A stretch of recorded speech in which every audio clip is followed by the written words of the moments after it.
Any chance to showcase what is arguably the coolest character in the Star Wars universe in front of millions of people at Times Square is an amazing opportunity. The biggest challenges for the project initially was just sort of figuring out how can we take this really cool billboard space that LG has in Times Square and showcase Boba Fett. For me, the most fun was to watch Eric work and to see that creative process. All specs were a little bit more shiny, right? A little more highlights caught them. It's not your normal visual effect that goes into a movie. It's something that's trompe-l'oeil. It's something that tricks the eye. It's quite interesting. Doing this project, not only did we have great photography from the show and Return of the Jedi to look back on, but we had this fantastic artwork from Christian Altsman, who gave us more of an essence of the way everything should feel. What I was going for with that piece was trying to get that King Conan, heavy as the head that wears the crown, really trying to keep him almost in darkish kind of cool light, and just really try and push that sort of loneliness and emptiness of his new role. There was an opportunity to shoot the mocap here at ILM, and we decided we'd do a temp version at Tippett Studio.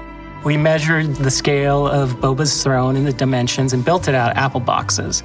And we shot a mocap session with Mark. When I found out we were getting the project, I kind of put my hand up very quickly and I said, I definitely would like to perform this character. I actually even tried to do the mocap wearing the helmet at one point. The footage that we shot that day ended up being the hero take. Even though Boba has a helmet on, he almost looks like robotic, there's a human under there.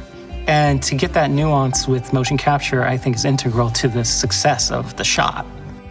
It was important that the asset matched the Boba Fett that we all know and love. Like the chinks in his armor and the textures, the correct jetpack. Did we have enough room for the jetpack while he was sitting down? We put every little detail into him, down to the little LEDs blinking in his chest. There's a certain look that we try to match. There's a certain historic legacy that these characters have carried with them for years on end. And getting that accurately reproduced in people's homes, on people's devices, is paramount to make sure that all the choices we make to support the creative are represented and viewed by everybody who looks at the content.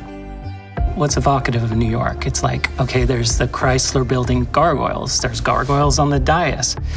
I think it was something really cool to evoke part of New York into the Star Wars world. We've actually made LG OLEDs an imaging platform across all of the ILM studios across the world. Not only do we have people at ILM, people at Tippett Studio, people in Los Angeles, people in Korea, and also the final product is going to be in Times Square. It is imperative that everybody is seeing the same image. There's an LG OLED to suit a lot, if not all, of the use cases that we have in our virtual production, our visual effects, and live action production workflows. Because of the design of the billboard and the way it wraps around, it has this amazing 3D quality. Even though the media is technically still flat, when you look at it, you just feel Boba Fett coming off of the screen. LG OLED for us gives us that seamless experience. It gives us the ability to dream something and have it create and be represented accurately.